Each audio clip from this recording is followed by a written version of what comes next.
સ્વર્ગની હું વાતો કરશો એવી નોર્મલ વાત મને નો ધ્યાનમાં આવે તો કે પણ મારી ભાગમાં હું સમ્રાટ છું, મારી ભાગમાં નરક છે સ્વર્ગ. ઈસાદે કીધું કે આવી વાત બદલાય, આવો અમે ટાઈમ જ નો બગાડી કે ક્યાં પછી રી સટી દર સમ્રાટને અને તલવાર કાઢી મારી ભાગમાં નરક છે સ્વર્ગ. તો કે નરકનું બાણું જોતે અત્યારે ખોલી નાખ્યું તલવાર કાઢી. એક બાણું ખોલી ગયું કે તારું, હવે બીજું બાણું તારે કઈ રીતે કરવું એ તું હોમે છે. એટલે તરત તલવાર સાધુ તો શરણે મૂકી દીધી. તો કે આ સ્વર્ગ એ જ તલવારે જવાબ આપી દીધો, બીજું બાકી શબ્દમાં જવાબ ન આપ્યો. સમ્રાટને વી સડી તલવાર કાઢી તો કે જો બસ આ નરકનું બાણું તે અત્યારે ખોલી નાખ્યું અને તરત તલવાર શરણે મૂકી દીધી. કીધું આ સ્વર્ગનો જવાબ. એટલે સાધુ પુરુષો એ તો મરેલા હોય પછી મેદાનમાં આવે છે. દરિયામાં તમે જુઓ જીવતા ડૂબી જાય, મરેલા તરે છે. મર્યા પછી મેદાનમાં આવવું પડે અને ઈ પછી બીજાને તારી હરે. એજી હૈડા હાલો ને ગંજાર મુજા બેલીડા એ હૈડા હાલો ને ગંજાર જાની રે એવી જાતરા એ કરવારે જે સલ પીરની રે બેડનો નાંગરિયો રે બેડનો નાંગરિયો. તમે ભાતા લેજો એ સંગાત મોજા બેલીડા એ તમે ભાતા લેજો સંગાત જાઈ રે. ભાતા લેજો સંગાત. આ બધા સિંગ તેલના ચોખા ઘીના વેલા 4 વાગ્યાની પૂરી તળી નાખવાની વગેરે વગેરે મિષ્ટાનો જે આવતા હોય એવા ભાતા નહીં.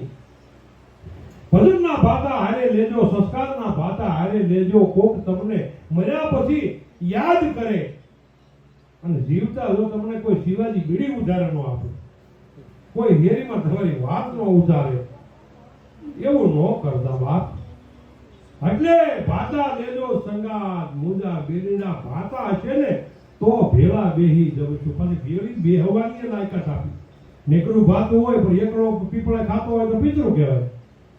ભેળું બેહવું બધા 10-20 જણા ભેળા હોય અને ભાણું પડે તો ધીના કહેવાય. બાકી તો એકલા ખાશો તો રોગિયા ખાશો, અજીરણના ઓડકાર. એટલે સાધુ પુરુષો કહે છે ને કે પ્રોણા પાવાનું, ગુણ ગાવાનું, મન ખવડાવીને ખાવાનું, ઘોડે ચડવાનું, મોઢે દાનું ખવડાવીને ગાવાનું, પદ સુરવીરતાનું, પ્રભુ કૃપાનું, અનવીર થવાનું, મગારથી વિધવા વરવાનું, રણ ચડવાનું, જ્યાંના મર્દોનું કામ નથી, ભાઈના મર્દોનું કામ નથી. પણ દુષ્કાળ ડરાવે, ફાળ પડાવે, બે હરનાવે, મુરજાવે, એ વખતે ગાવે, કવિ ગુણ ગાવે અને બહુ રીજાવે, બિરદાવે, પછી દાતાર નિભાવે, પંડ દુઃખ ભાવે, નામુખ ગાવે, દામ નથી, વિધવા વરવાનું, રણ ચડવાનું, ન્યાના મર્દોનું કામ નથી, ભાઈના મર્દોનું કામ નથી. ખાવાનું અને ખવડાવવાનું, ખવડાવીને ખાય, ભેદું બેકરણ ભણે, મારો ઠાકર રાજી ખાય. કોકને ખવડાવવું એ એક નશો આવવો જોઈએ. અને નીકળું પંડે ખાધું તો શું મળે? ખાવાનું, ખવડાવવાનું, પાછું ગવરાવવાનું, ગાવાનું. કોકને લાકડી મારો પોરામાં નહીં આવવાનું, ક્યારેક કાપડા વાળામાં જોડી દે એનો કેસડો લેવો પડે. આ તો કોકને એક ધોર મારી હોય તો આ ગવરાવ વાતું કરે કે યાર હું પણ હું ગયો એક ચડાવી દીધી પછી તો હું યાર ચૂપ થઈ ગયો. પછી એને ચડાવી એ વાત નથી. હું યાર મને 2 ચડાવી દીધી ઈ તો કે તું આ ઢોલની હરણાઈની દિશા થઈ એની. એક શરણાઈ છે, બધા સ્વર છૂટા મૂકી દીધા છે.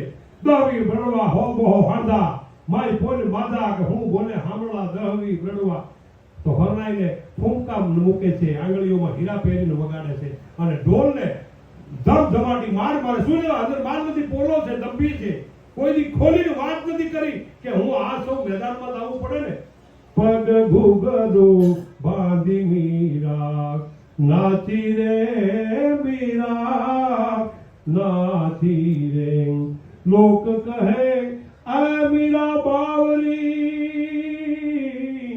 એ દુનિયા કહેવા મીરા બાવરી, ભલે લોક કહે મને બાવરી.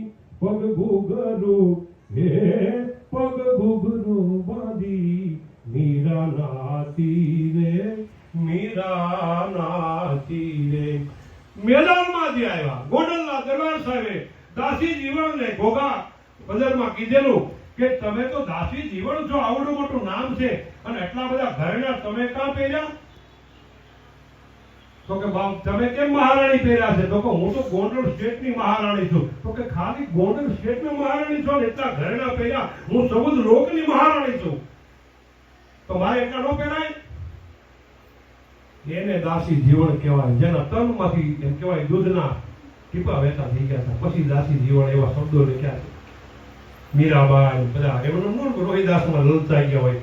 રાજરાણી મીરાબાઈ પણ કંઈક જોયું કે આની પાસે કંઈક ચેતના છે. ચેતના તો ગમે ત્યાં હોય, પણ ચેતનાને જગાવવા માટે કોઈ મહાપુરુષોની ફૂંક લાગી જાય તો બેડો પાર થાય, બાકી ભેળું ન થાય. હા, કાંઈ ને કઈ ચેતના તો હોય ને પડતું. તેની પાસે કોઈને રસોઈ આવડતી હોય હારી તોય ચેતના કહેવાય. ચેતના છે ને, આ ચેતના ઈ એક જણ એક ઠેકાણે જકો જતો એવો હોય કે મમતા મરે ની આનું મારે હું કહું છું કે તમને હું નડે મારી મમતા, એમ કહેવાય ને મમતા. ભજન વાળા એની કીધે ભજન મગાવ્યું, મમતા મરે નહીં એનું મારે હું, એને પ્રોગ્રામ રાખ્યો મમતા એ રતારો. મારી તો બધા કરી હું એમ. ચેતના સારી વાત છે, બહુ સુંદર છે. ચેતના થકી તો એના ઉર્જા છે ને તો હું એ કરે. આજે જોઈ નખા કાંઈ વાંધો નહીં. આ તો ખરેખર લોકોને નારી શક્તિમાં કેવડી શક્તિ છે તો કોઈ ખબર નથી. આપણે ઘણી થોડું જ્યાંથી ધારણ કર્યું ને ત્યાંથી આપણે નપાય. ત્યાંથી પ્રજા કજા અને લક્ષ્મી, પ્રજા કજા અને લક્ષ્મી. કજિયાનો કઈ મેળ ન હોય, કજીવાળા આવ્યો હોય ત્યાં બીજે હોય. પ્રજા અને પ્રજા કજા, પ્રજાને ગમે ને કોઠે ને મત દે, કાલે આ સરપંચ હોય પમદી આ સરપંચ હોય. પ્રજા કજા અને લક્ષ્મી, લક્ષ્મી પણ મારી પાસે હોય એમ નહીં, કાલે તમારી પાસે આવે. પ્રજા કજા અને લક્ષ્મી અહીં ધરતી પણ બદલે ધણી, પણ નટવર નવર ધારે ની ઈ તો વરી એને જ વરી. કીર્તિ નામની જે કન્યા છે ઈ તો એકને જ વરી છે કે જેણે કંઈક કરી ગયા છે જગતના શોખમાં. દાતારી કરી ગયા, રોટલો દઈ ગયા, દીકરા દઈ ગયા, માથાના દાન દઈ ગયા, અશ્વના દાન દઈ ગયા, કે સાધુ પુરુષોને એમ કહેવાય જિંદગી આખી એના આશ્રમને વૈભવ બનાવવા માટે જેને વચન આપી દીધા. આ કીર્તિ નામની કન્યા એને ફુલારનો હાર પહેરાવે છે. નટવર ગવર ધારે ની ઈ તો વરી એને જ વરી.